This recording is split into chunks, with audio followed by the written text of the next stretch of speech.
A very good evening to you all. I am Dr. Tripti Singh, your moderator for this session.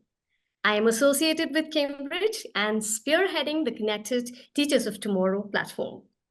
We are thrilled to introduce our upcoming series of expert talk tailored for educators, featuring insights from leading professionals on inclusivity, pedagogy, technology, and more. Designed for principals, directors, and teachers, this session offers a unique opportunity for professional development, networking, and practical strategies to enhance teaching. Stay ahead in education by participating in our panel discussion and forum topics on the teachers of tomorrow.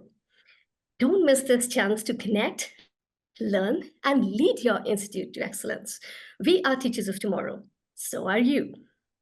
I request the audience to please be ready with all your questions, and you can post your questions and comments in the chat box, and your questions will be answered towards the end of the session. It says inclusion goes beyond mere physical presence. It's about intentionally designing success for every student. No culture thrives in exclusivity. We must remember, as Mother Teresa said, we need each other as a society. Inclusive education is the most powerful tool for ensuring that every child, regardless of ability, has a fair chance to learn and grow. In this expert talk, we will explore actionable strategies for fostering inclusivity in Indian schools. This expert show will help us discover practical approaches to create an educational environment where all students, including those with special needs, are empowered to succeed. Let us lead the way in building schools where everyone belongs. But before we start, I would like to share a story about a girl named Karishma, who says nothing is impossible. We need to give our special children a chance to change. Karishma was born with a severe spina bifida and faced multiple challenges, including impaired sight, dyslexia, and delayed milestones. Despite doctors' grim predictions, her parents began occupational therapy at 9 months, which helped her thrive in preschool. And thanks to her parents' dedication, basically. Rejected by the Spastic Society, she found a supportive environment at Sadhu Vaswani School, Delhi, where an individualized educational program helped her flourish. Further, she took training at Lady Shri Ram College and is now successfully working as a helping teacher in one of the schools in Pune. Her journey from adversity to empowerment highlights the transformative power of early intervention, dedicated support, and inclusive education. We have Dr. Sujatha Bhaan with us to tell us more about inclusivity. And we are thrilled to welcome her as our first speaker. Dr. Bhaan is a distinguished figure in education and holds a doctorate in special education. She's a professor and head of special education at SNTT Women's University, Mumbai. Her extensive experience and deep understanding of inclusive education make her a valuable resource for our audience, ensuring a talk of high value and relevance. Dr. Bhaan, a highly awarded expert in inclusive education, played a pivotal role in developing India's first competency-based curriculum for the CBID program, launched in collaboration with the University of Melbourne. We welcome you, ma'am. Thank you so much. Thank you. So, ma'am, audience are here waiting. And the first question, I'll just say that I'm quite excited because I myself would like to know more onto this topic. And of course, if it is coming through you, it's going to be all the more wonderful. So in your opinion, what does inclusivity mean in the context of education and why it is essential to promote it in schools? First and foremost, Dr. Tripti, thank you very much for giving me this opportunity to share my thoughts on a topic that's very, very close to my heart and sharing, reaching out to more people through this platform. Thank you very much. Coming to your question, what is inclusivity? I think you yourself set the stage by giving a beautiful explanation of what is inclusivity. What do I think about it? My personal opinion, my personal view.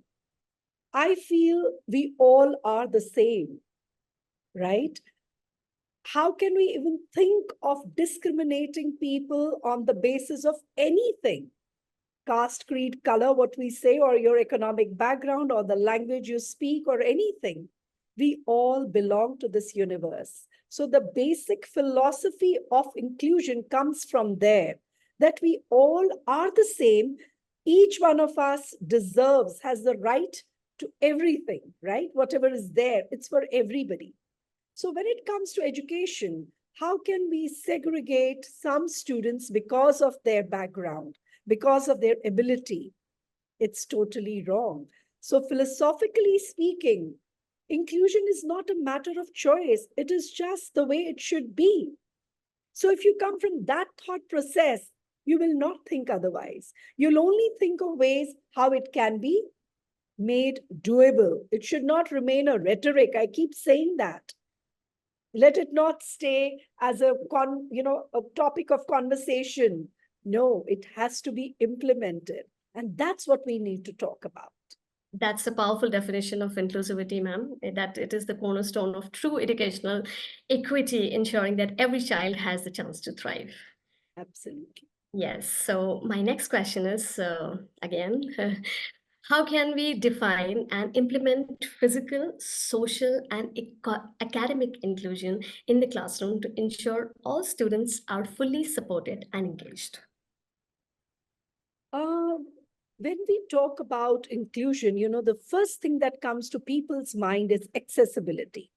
And when we talk about accessibility, people only think about buildings which are accessible. Does the building have a ramp? Does it have a lift? Are the classrooms on the ground floor? Does it have a railing? Does it have a signage? But inclusion is not just that. You have got the student in the classroom. So you made the building accessible. But what about what's happening in the classroom? The academics has to be made accessible to each and every child in a manner, in a format that he can access it. That is very important. That's the academic accessibility. Now, suppose you're doing even that, but you see this child with a disability or coming from a diverse background, secluded within the class. Nobody is talking to him. And if there are more children with similar disability in the school, they form a clique in their recess. There is no social inclusion. He's not having that sense of belonging in the class. That is also not inclusion. So when we talk about inclusion, we have to remember it is accessibility, which is physical accessibility, very important. But equally important is academic accessibility and social accessibility. The child should have that sense of belonging in the classroom. And that is possible only when the teacher, when the management, and the whole ethos of the school is having that, attitude of embracing this child who is diverse. That's very nice, ma'am. So together, these elements can create a supportive and engaging learning environment for all the students. That's very nice. So, ma'am, coming to the next is that what is the major difference between ADD and ADHD? And what strategies should we use to teach such children? Okay. Now, ADD and ADHD are two conditions. When we say ADD, it is attention deficit disorder. That means the child will not be able to sustain his attention on any task for too long. ADHD is attention deficit disorder with hyperactivity. There is a lot of impulsivity along with attention deficit, Generally, we find this in children with learning disability. And when we talk about inclusive education, most of the times we find students with learning disability in our classrooms. It's an invisible disability and it cannot be identified early in age. Only when the academic pressures in the school increase, that's when you identify a student is different and is not able to focus. And if he has ADHD also, you will see that the child is constantly getting up from his place. He cannot sit in his place or he's disturbing others. And the teachers initially think he's a naughty child. Or hyperactive is a very loosely used term by teachers, anybody who's overactive. But we have to be very careful. Every hyperactive child is not ADHD child. So we should not label a child as ADHD because he is generally not sitting in his place and his attention is diverted. So that is one thing I want to make it very clear, that ADHD is a condition. And just having hyperactivity, maybe just overactivity of a child and not really having the condition of ADHD. Right? Thank you, ma'am. And now this is little technical, like I would say that, can you explain to our audience that what policies and framework are currently in place to support inclusivity in education? Oh. I feel very proud to say we in India have wonderful policies and acts in place, and for a very long time when we talk about inclusive education. So we are much more advanced than many countries when it comes to policies. See, we have signed the UNCRPD, which is the United Nations Convention for Persons with Disabilities, back in 2005. And that's when it became mandatory for us, because we were one of the first countries to ratify this. Then it became mandatory for us to do something about inclusive education very vigorously and strategically. And then came the law, the Act, Right to Education Act in 2009, which focused on inclusive education, bringing all the out-of-school children in the school, right?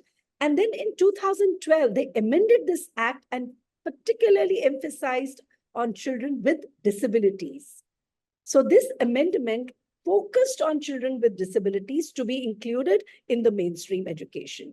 And under RTE Act started the flagship program, Education for All, which was called Sarva Shiksha Abhiyan, right? Again, focusing on bringing the out-of-school children into the manifold of school system. But over a period of time, what was realized was that these children were brought in the school.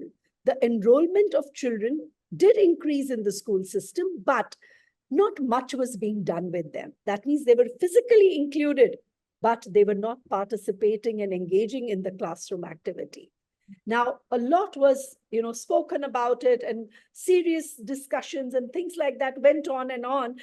Finally, after many years, we had a wonderful act, again, what we call the historical act for the education of persons and rehabilitation of persons with disabilities, the RPWD Act, which came in 2016, which again emphasized on inclusive education and making reasonable accommodations in the classroom to make sure that every child with disability is engaged, is participating, and there is meaningful inclusion. Otherwise, it doesn't make any sense, right?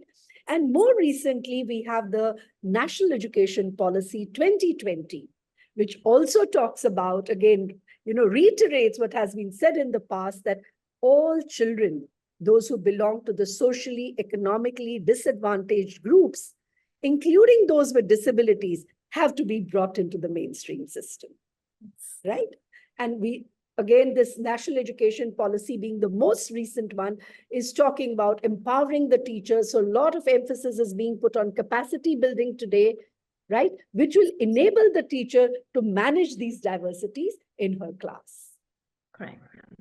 Certainly, ma'am, these policies are vital for guiding and supporting inclusive practices, I'm sure, and it's encouraging to see that such framework in place to derive positive change, So my next question is that, ma'am, can you share the importance of collaboration and communication between educators, parents, and support staff in ensuring the success of students with learning needs? See, the role of parents in the education of their child can never be overlooked.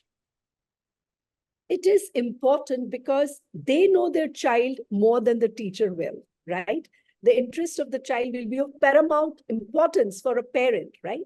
Now, it's like a triad. When the child, the parent, and the school, they work together, the synergy that is created, it's the best suited for the child's development. It is for all children, but more so for child with special needs, because their needs, who can know that better? The challenges that the child is facing, who can know that better and communicate to the teacher than the parent? And whatever strategies, we are okay professionals, we may be using wonderful strategies in the classroom.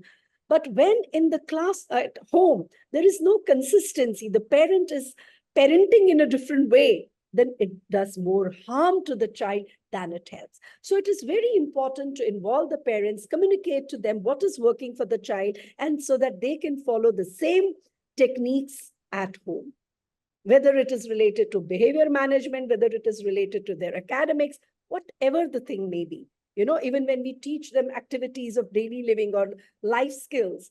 So what are the challenges the parents envisage? It's important to know.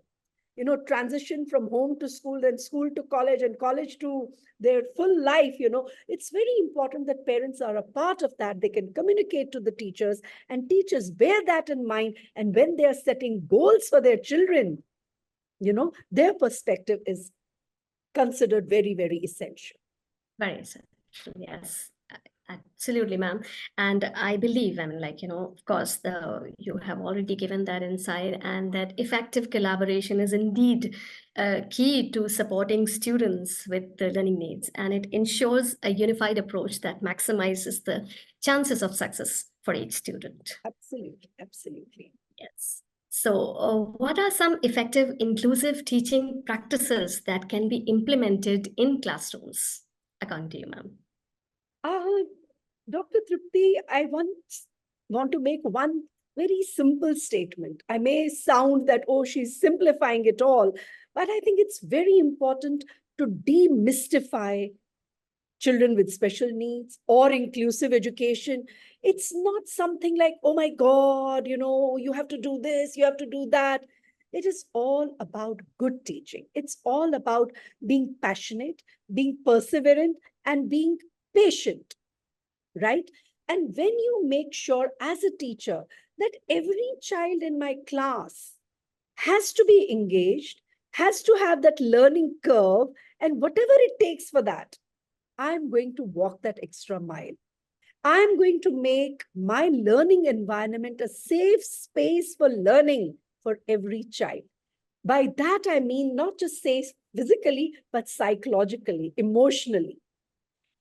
Treating every child with dignity, giving him that self-respect is very, very important. The moment, the words we say, oh, you're such a duffer, you're not going to achieve anything in life, we are frustrated and we say these words. We do not realize these words leave a scar on the mind and soul of that child.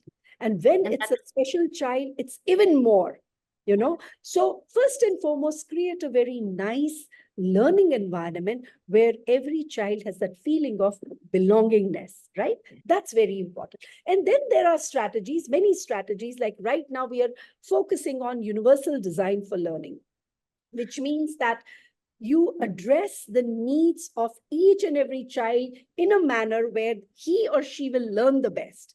So multiple means of representation, multiple means of engagement, and multiple means of expression, which means keep in mind your child's needs, keep in mind their learning styles, their learning preferences, their abilities, and cater to that. It's not one size fits all. Many times it's very comfortable. The way I teach, you learn it that way, good. If you don't, well, that's your problem, not mine. So we have to change that attitude. So universal design for learning focuses on that, right? Then, of course, simple strategies like involving your peers. Your classroom children are your huge support. So peer tutoring, collaborative working, what we say, buddy system. If you transfer that feeling that everybody needs to be treated well, the students will get the same message, and they will also respect all the students and support each other, right? Yes. Right now, technology is the biggest boon. We can use ICT beautifully to make sure that every child in the class learns and learns the way he learns the best. So the teacher needs to know what are these, technologies, assistive devices, and softwares which she can use in the class for teaching as well as for evaluation. Yes, right? So like that, yes. Engaging Yes, everybody is very practical important. solutions for making classroom more inclusive and implementing such strategies, I'm sure, can significantly enhance the learning experience for all students, ma'am. Absolutely. You've said it right. Yeah. So, ma'am, what method should school follow to monitor the progress of students with special needs effectively? See, again, here I want to say our evaluation systems are very rigid. We need to be flexible if we want inclusive education to truly work, right? Now, I want to share here that your in-service teachers and pre-service teachers need special training, okay? About what goes in the content, how you transact that content, and how do you evaluate. Now, national education policy is also talking about holistic development of the child. And when we talk about holistic development, they call it parak. What is parak? It is performance assessment, review and analysis of knowledge, okay, for holistic development. So the focus should not be just on rote learning. That is where our rigid evaluation system comes in. When our national education policy is talking about parak, they say that look at the overall, how the child is developing. Don't compare him with another child, compare him with his past performance. So see that incremental development in the child. Check his assessment for learning, not assessment of learning at the end of the term or at the end of the year. So have different methods of evaluation. It should not be always paper pencil type of a test, right? You could, a student could just role play and show his learning, right? You could just have an oral examination. You could also have different kinds of, through computers, allow them to use talking calculators, allow them to use braillers if child has visual impairment, allow them to use different softwares and show their learning through journal method, through maintaining a portfolio. Like there are n number of ways, but provided you are willing to change that conventional method of rigid evaluation at the end of the year. So since our national education policies It's promoting really that, great. yes, we must Yes. follow that. Yes. Yes. Waiting when our NEP will be implemented in its totality, that will be the victory of our all children who are being marginalized. Correct. Yes, ma'am. It's great to hear about such a thorough approach to monitoring progress. And this tracking ensures that students receive the support they need to succeed, basically. Yeah. Yeah. So, ma'am, of course, this is a little similar to that, but then a little technical, that what metrics and tools can be used to assess inclusivity? Cotton to you. Okay. Now, I just wanted to mention it earlier, but I want to bring in it here. I think it's a little different from what you're asking, but it's important for me to share. Sure. I mentioned in-service teachers and pre-service teachers, right? So now, the governing body for special education is Rehabilitation Council of India. And NCTE, that's the National Council for Teacher Education. So we have general education and we have special education, both going parallelly. Okay, so we basically, the government through NCTE and through RCI are trying to empower the teachers through their training programs.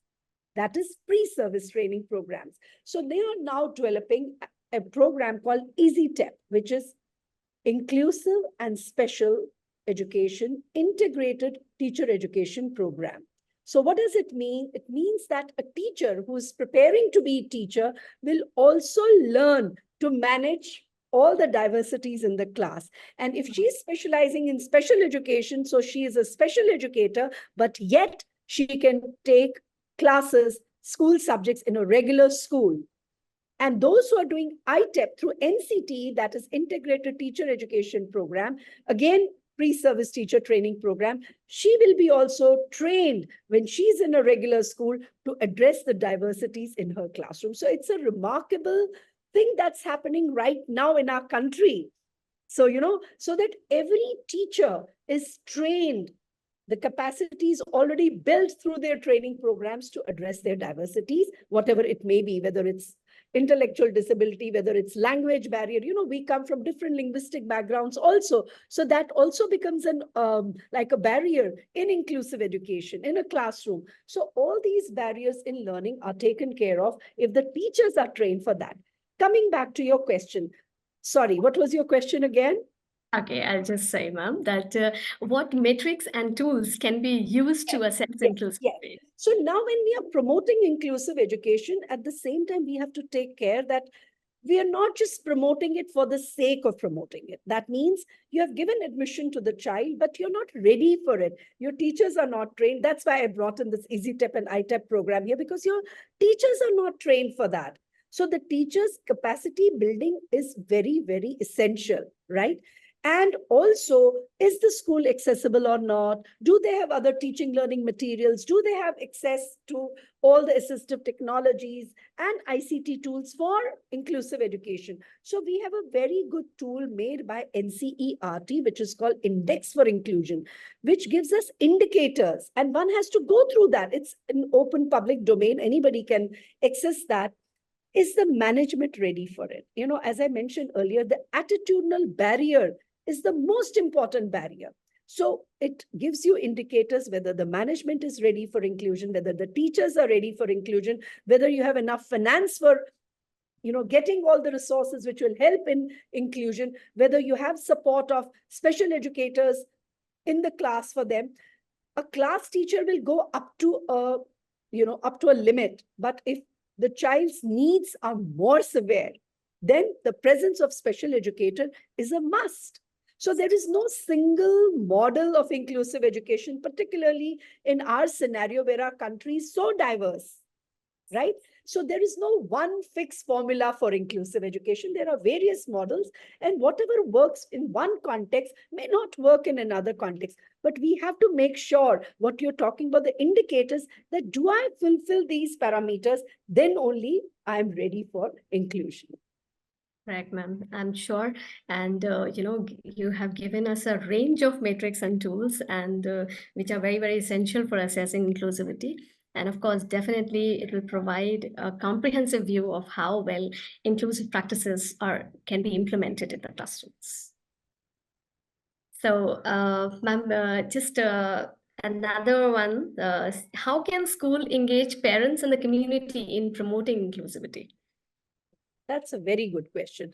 It's in continuation to what we said earlier about the role of parents, So don't keep parents at a bay. Now, earlier when we were younger, we used to have PTA. And many a times the parents were, because it was compulsory, it was mandatory to have a PTA, but the parents were not really engaged. Committee was formed, but not much was being done with them. Now we have school management committees where the community becomes an integral part of that. My point is, don't let these things just be on paper. Engage them. When you engage them, give them an opportunity. Like a simple example I'll give you. Parents need to be involved in what's happening in the school. Give them an opportunity, like what we practice in our center, in our department. We have a small center for children with special needs. So how do we engage our parents? We keep a parents' day. We keep a grandparents' day. Okay, we give them some topic sometimes and they have to develop some project, or we give them some topic, they come and they just talk about it, or we keep a day for the siblings, they come and they plan some activities and they do with the children. Provide them opportunities where they come forward and join hands with teachers and the children together, and they also feel very nice.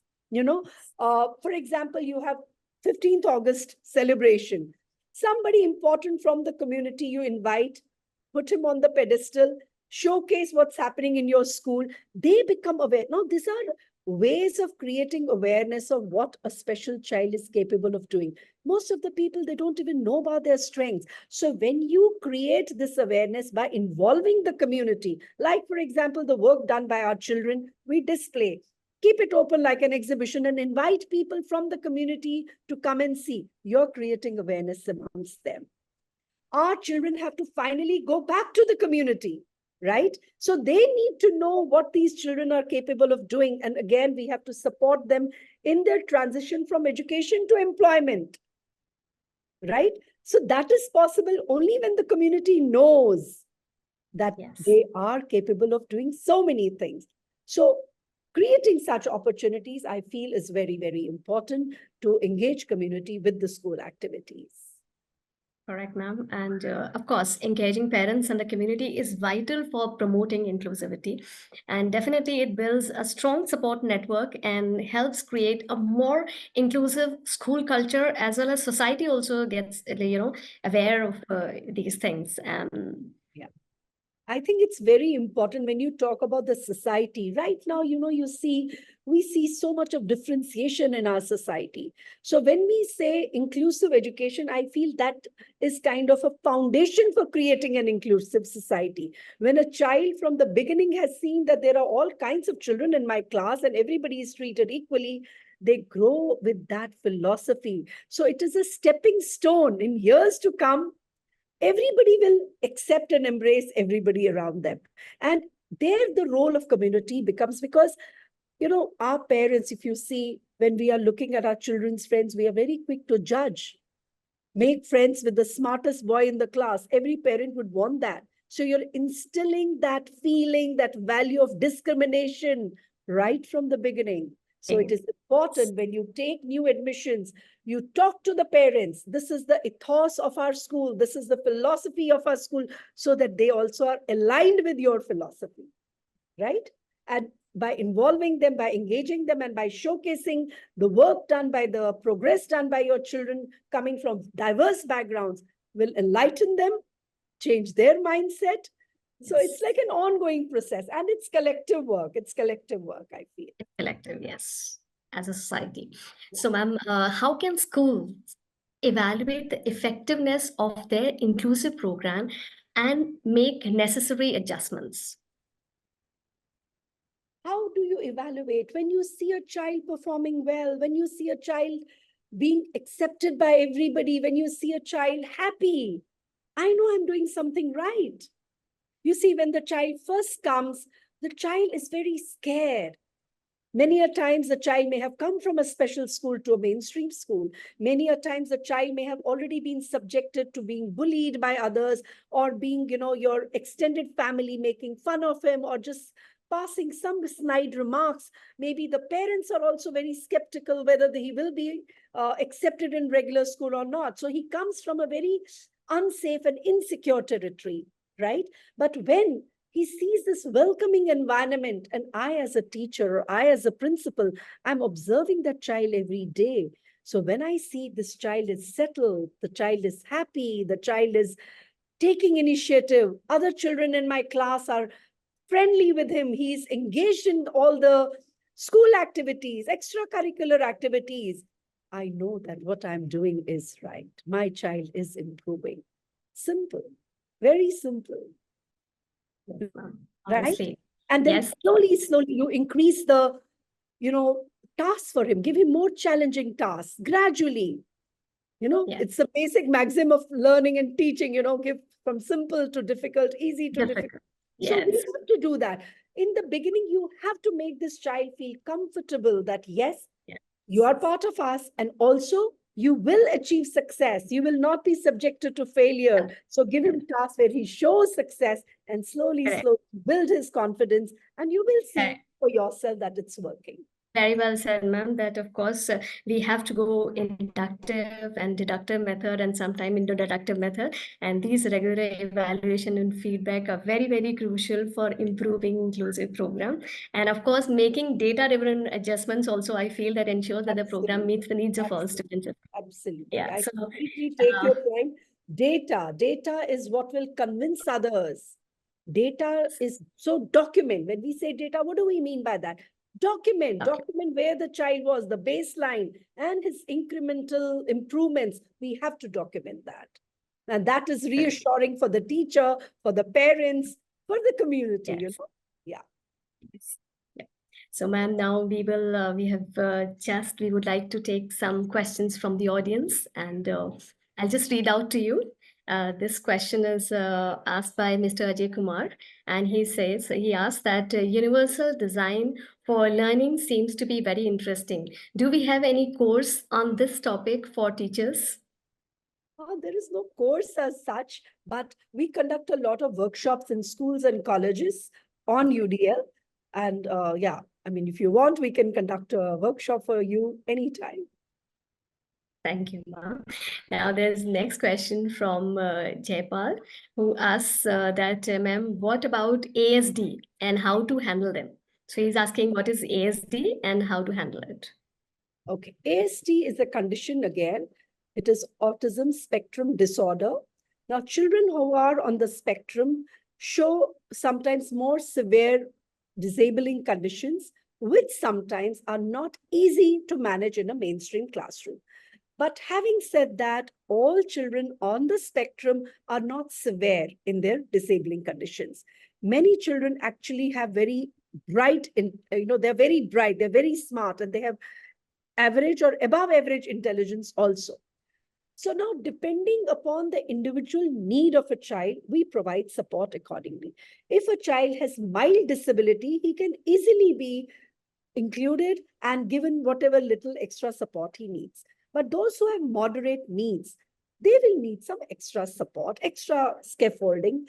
If you have special educators in the school, so as I said, one model will not work for everybody. So you have a resource room in the school. It's a mainstream school. You have a resource room where you have special educators and all the resources. So this child is pulled out from the mainstream class. He spends some extra time in the resource room, maybe before school, maybe after school, maybe even during school, depending upon the need. And with that extra support, he is able to still manage in the mainstream school. So here comes the individualized education program. The special educator will provide an IEP for this child because he may not be able to follow the curriculum which is being followed by the rest of the children in the class. Sometimes we also have to engage a shadow teacher for this child whose support needs are more. So this shadow teacher is sitting in the mainstream class throughout the day with this child. So she acts like a bridge between the special educator and the classroom teacher. And this child with ASD can still benefit while being in the mainstream school. So depending upon the need of the child, we have to, provide more scaffolds. Yeah. Yeah. Thank you, ma'am. And there's another question from Mr. Rajiv Chatterjee. So he is asking that, could you tell us a bit on how may one assess CWSN so that the holistic progress card can be prepared at the end of a term? How do you, children with disability, how do you prepare a report card? Yes. Holistic progress card. Yeah. And yeah.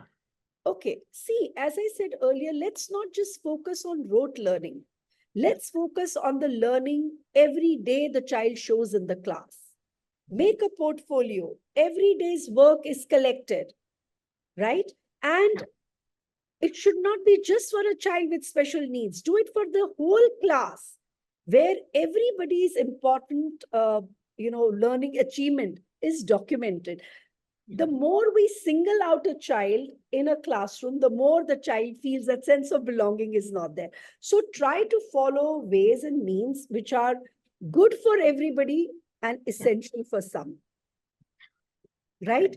So maintaining portfolios, maintaining journals for everybody, and giving them alternative methods of evaluation.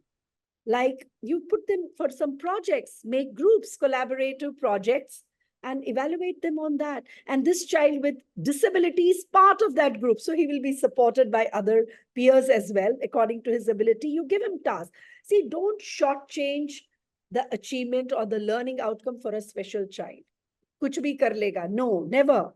Not that attitude, but according to his ability. So we differentiate according to the ability of the child.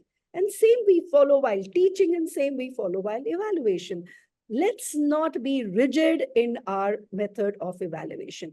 How do you make your report card? Mention those things. Like his personality. How is he in the class? He was very shy earlier. Maybe it will show that improvement. Now he strikes a conversation with a child. Now he's able to make friends. Now he's able to sustain friendship. Things like that, not just focusing on academics. On academics, correct. Yeah. So one last question we have, ma'am, how to make the students understand to avoid bullying and prevent teasing the child who needs special attention. Here, first and foremost thing is, how does the teacher behave with the child? Teachers own approach, my interaction with the child, I'm setting an example. If I don't bully children, if I treat all the children with respect and dignity, my children will pick up the same. The language that I use in the class, be lavish in your praise, reinforce every child in your class. For praising and reinforcing, it doesn't cost you money. Small things, but the moment you praise a child by taking his or her name, the child feels so nice. If you are enthusiastic, pleasant, kind, patient, every child will learn that from you. And if somebody is still bullying, well, you will have odd ones out. You talk to that child separately. Don't reprimand him in front of everybody. Reason it out to him separately. Give him a situation of role play. Let him feel how he feels if he's put in the situation. Let it come from the child himself. Yes, miss, I think I made a mistake. Next time I won't do it. Learn, let the child learn the value of empathy. Right? So let's leave those conventional methods of making the child stand on his table and get out of the class. And no, let's not do that. Let's come up with the feeling that all my children today are very, very smart. They are 21st century learners. So we have to deal with them with a lot of logic and reasoning. Logical, yes, exactly. And we have to be compassionate at the same time. Thank you, ma'am, for highlighting the importance of inclusivity and the role of leadership and practical strategies to create supportive and inclusive educational environment. And of course, by implementing these insights, we can drive positive change and ensure every student has the opportunity to succeed. Now, to our wonderful audience, thank you for your active participation and engagement. Your thoughtful questions and enthusiasm have made this session even more meaningful. And we appreciate your commitment to enhancing education for all students. And remember, the journey towards inclusive education continues, and we are here to support you. And please don't hesitate to reach out to us through the Connected Teachers of Tomorrow platform for any further questions or discussions. Thank you once again for making this session a big success. Thank you, ma'am. Thank you, Dr. Tripti. Thank you to all the audience who have heard me. And I'll end with this, that believe in inclusion. If you believe in it from the bottom of your heart, it will work. And it's a collective responsibility. It's not a single person's, thing. So together we can do it. All the best to all of you. Thank you very much. Thank you, ma'am.